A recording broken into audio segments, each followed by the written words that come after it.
everyone. Hey Scott, how you doing? Well, we are well into October and barreling towards fall, and there is quite a chill in the air. That's right. Around this time of year, I personally, I think Steph and I were talking before this call, typically move from the clear spirits, maybe a Blanco, over to aged spirits, the Añejos. So this week we sent the team out investigating all things barrel aging. We've got Ginger Bartender behind the bar making a batch of extra Añejo Old Fashions.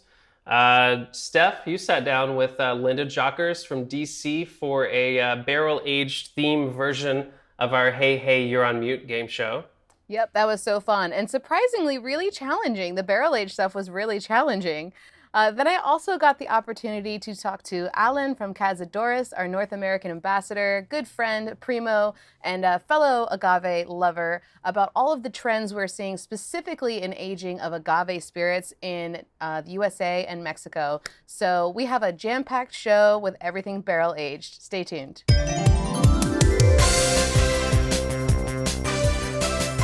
All right, Linda from Washington, D.C., thank you so much for joining us for another round of Hey Hey You're on Mute. Thank you so much for being here. I'm so happy to be here. So for everyone who's watching who hasn't seen the show before, Hey Hey You're on Mute, we have a couple simple rules. We're going to go 2 rounds, 30 seconds apiece. We're going to each go back and forth, putting ourselves on mute and trying to get the other person to guess what we are saying. This round specifically is, we're talking about phrases that have to do with barrel aging. So that should be really fun. And then we have one 15-second lightning round to see if we can snatch the winning at the very end. We each will go 15 seconds of putting each other on mute. So, Linda, are you ready to play? I'm so ready. I cannot wait.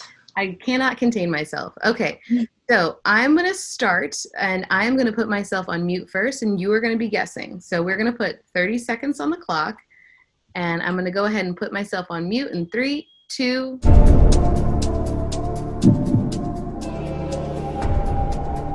A chocolate 3 and 4. Aging 4. Oh God. Is it love or nuts? You are opening your mouth so wide. 3, 4. I see 3 or 4. Is that right? Oh my God. Okay, great. This is way harder than I thought. I was trying to do 3 things at once. Okay, unfortunately, you did not get it, but it was, is this char 3 or char 4? Oh, okay. So I had it kind of. Char is a really hard one, I think, for you to char. Yeah. Really tough. Yeah. It's what is she doing with her mouth? Okay, so we're gonna put 30 seconds on the clock. It's your turn. You go ahead and put yourself on mute, and I'm gonna guess. Are you ready? Yes. Here we go. All right. 3, 2, 1. What? Listen.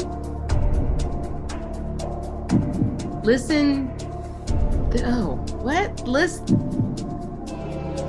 Water tight seal. It looks like watertight seal. Watertight sealant. That's it. Time's up. You were so close. It was the seal is watertight. Oh, okay. You got the watertight. Seal's another hard one. I'm like, seal. I was like, you're not saying anything though. You're not even moving your mouth. Okay, so we are 0-0 right now, and that's okay. That happens.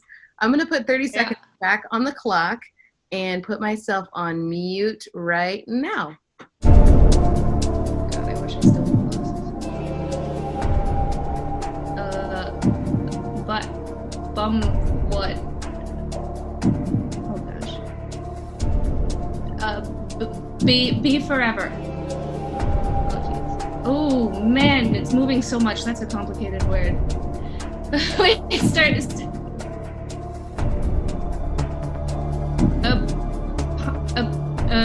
Wood barrel. You said barrel. Oh Oh my God. Hold on, put your mouth higher. You're in shadow. Okay, yeah. No, we had that was time's up. That one was I'm picking up vanilla. Oh, good Christ. Like I'm picking up. I thought you were gonna get vanilla because I was like vanilla. It was like, yeah, it was just confusing enough. I was like, oh no. All right, this is way harder than I thought it was gonna be, but oh my God. I think it's the barrel aging theme that's making this challenge. Yeah. Okay, I'm gonna put 30 seconds on the clock. You ready to put yourself on mute? Yes. All right, here we go. 3, 2. Tequila. Tequila mussels. Tequila extra large for grandma. 1 tequila extra large for grandma. Tequila in a jar for grandma. That's it.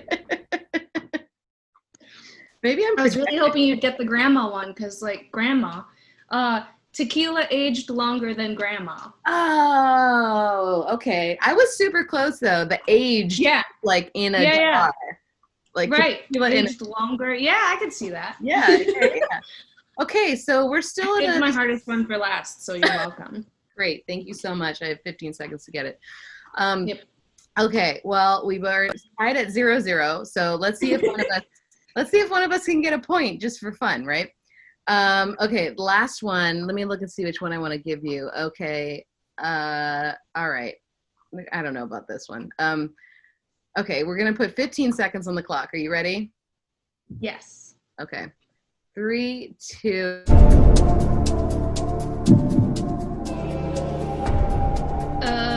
The barrel is poor. Oh shoot, you're lagging a little bit. Okay, start it over. Oh God. Busybodies in the barrel. Have. Oh my God. Spirits penetrate the wood. Who penetrates the wood? Spirits. The spirits penetrate the wood. Oh, nuts. Okay. Man, yeah, these barrel ones are tough. I feel like I was watching the shows and I'm like, I could have gotten that. You think so, and then you're looking in people's mouth and you're like, I have no idea. Are you even saying a word right now? Because your mouth isn't moving. Why are you giving a jar of tequila to grandma? Okay. Well, why not, right? That's what she wants. Okay, last shot. I have one shot to make 1 point. 15 seconds on the clock. Are you ready? All right. Yes, I should mute myself.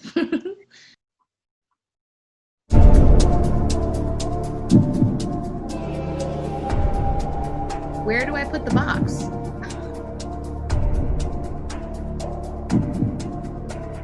Where do I put the bag? Where do I put the butt? Where do I put the barrel? Butt. Where do I put that butt? Where do I put that butt? That's it.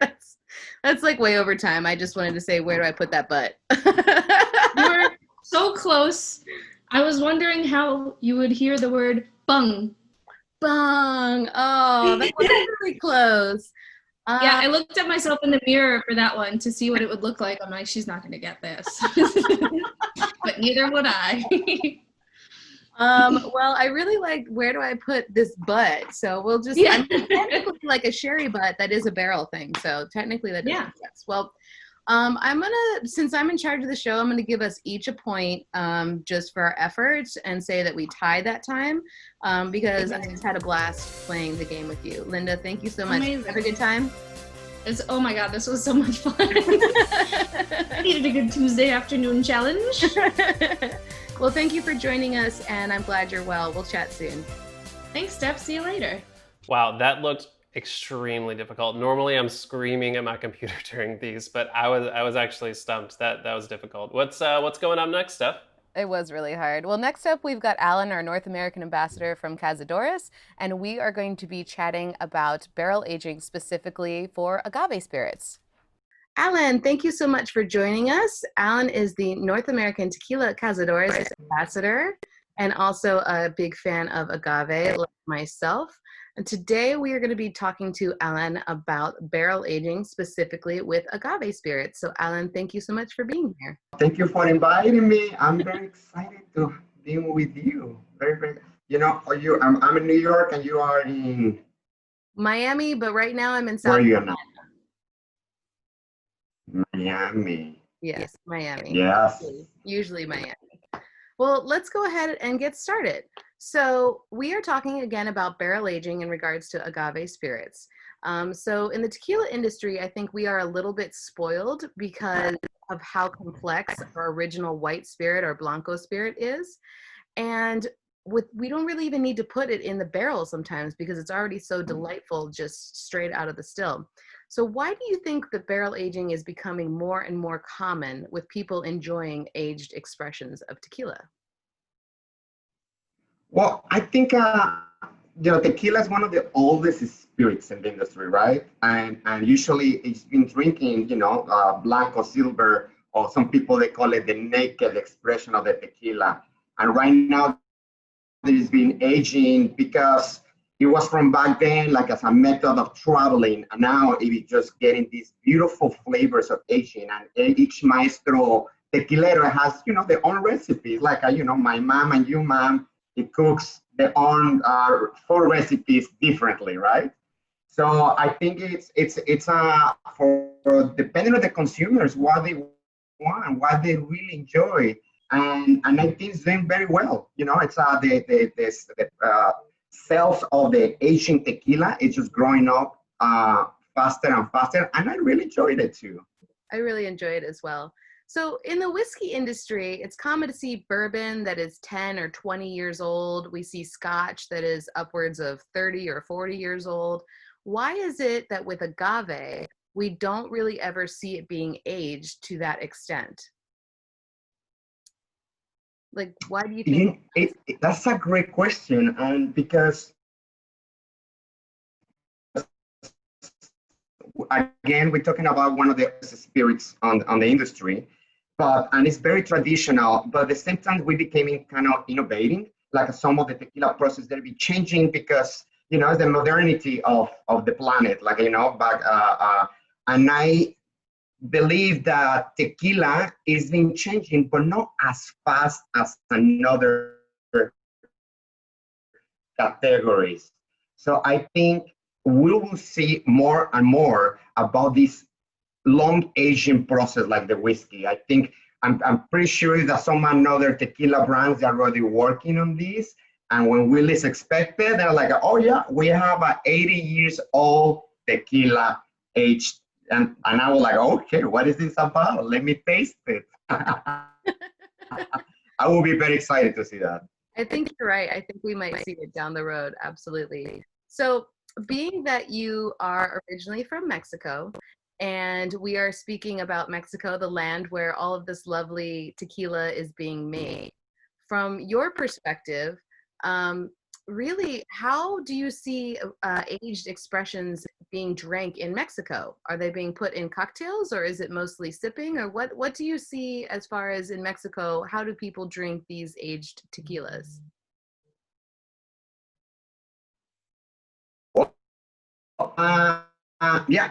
Born and raised in Guadalajara, Jalisco, Mexico. I'm very proud of that. And when I was growing in Mexico, we've been drinking tequila different ways, but mostly it's, the really things I really miss in Mexico is the bottle service. When you're with your friends, you sit in a restaurant, a bar, or a nightclub, and you have more than 5, you order a bottle and they bring it to the table. And usually you enjoy this tequila, soda water, grapefruit soda, a little lime, and maybe tonic water, but basically it's very easy mix. You can drink in neat.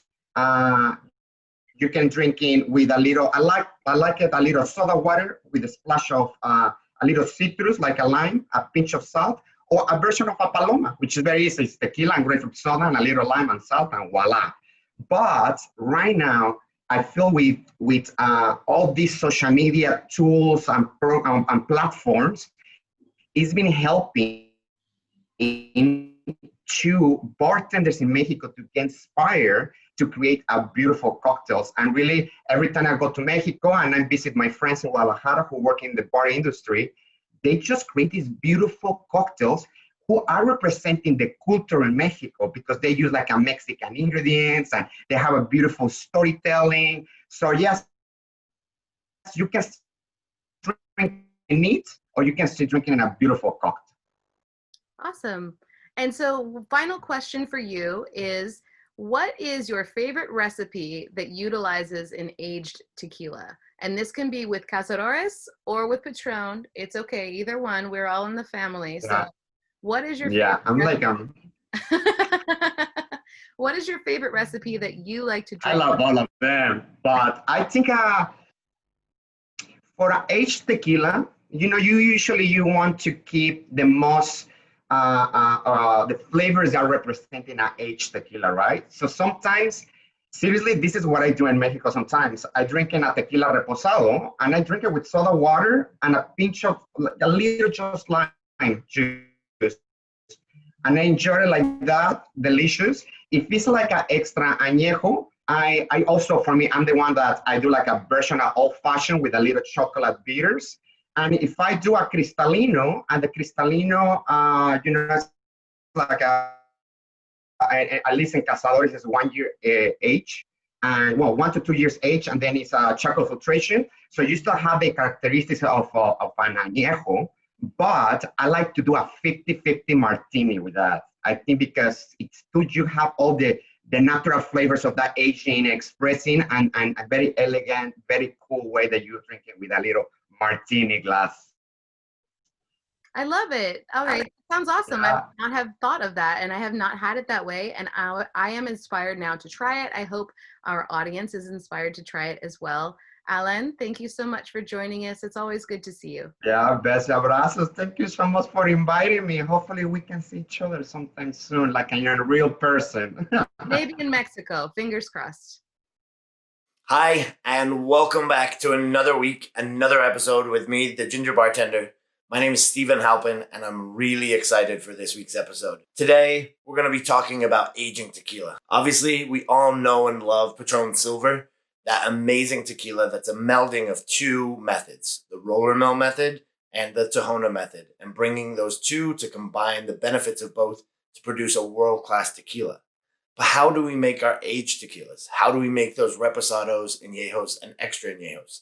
And so this week, we're going to show you how we take this amazing silver tequila to this amazing extra añejo. Today, I'm going to break it all down for you, explain all the process, everything that we do to be able to make the world-class silver tequila into a world-class aged spirit. So grab a glass of your favorite aged Patron, and let's get into it. Cheers. So before we get into understanding what makes Patron special, I think it's important for us to understand the rules that are enforced by the CRT as far as aging tequila goes. First category that you have is going to be a reposado. It literally just means rested. It needs to be rested in oak. It can be any type of oak for a minimum of 2 months all the way up to 364 days. Once it hits that 1 year mark, it is now añejo or aged. And from 1 year till 3 years, it can be called añejo tequila. After it hits that 3 year mark and beyond, there's no maximum on it currently, it is going to be called an extra añejo. At Patron, we don't use any additives. We don't add anything to our tequila. We don't add any colorings, flavor enhancers. We're verified additive free. And so with that, we have to rely on those barrels to be able to give us all of the flavoring and all of the coloring that comes from them. And so what we do is we use a combination of different barrels to be able to make sure that we're able to deliver a consistent product.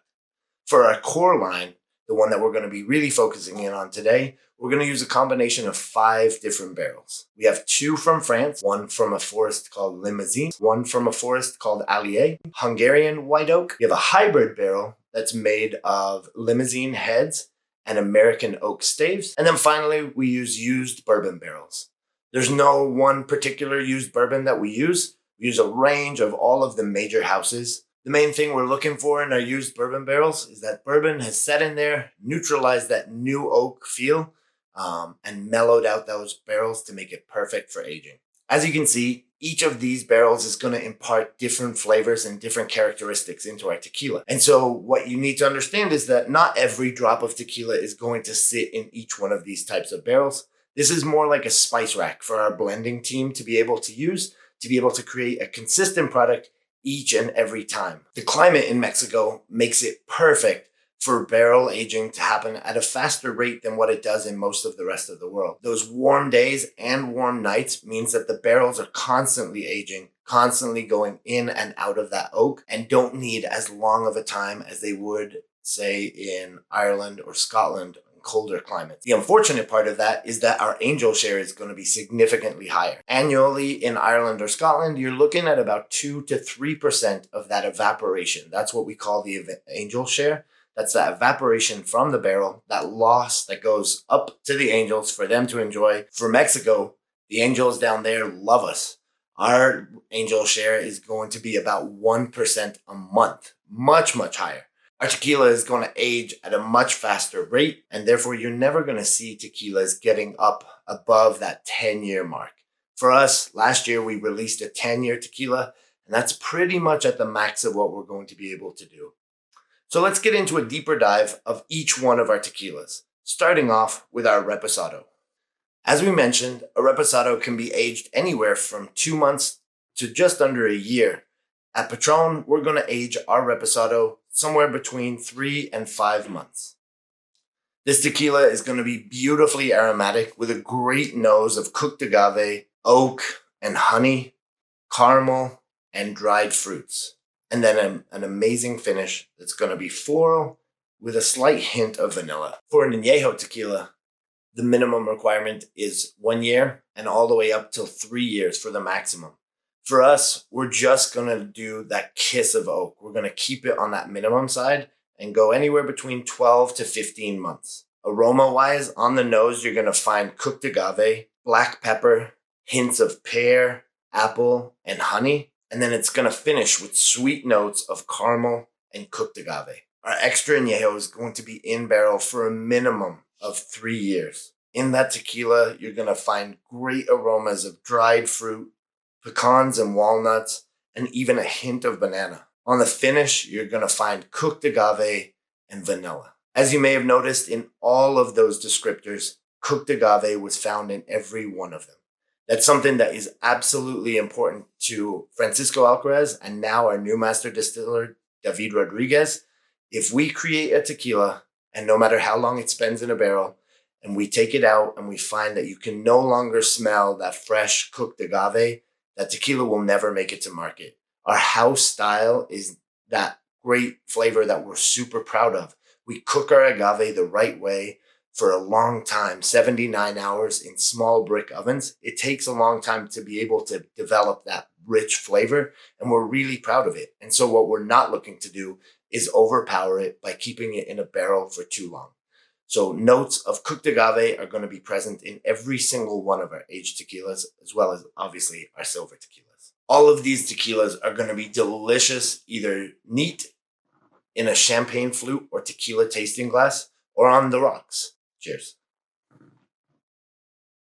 Man, all this talk about barrel aging has made me really want to just put on a big old sweater and make myself a Patron Añejo Old Fashioned and just huddle down and sit by the fire. I totally agree. I'm an Añejo Manhattan kind of guy, but I'll see you there. Don't forget to tune in next Tuesday for a special reunion episode of Academia Patron Live. We'll see you then.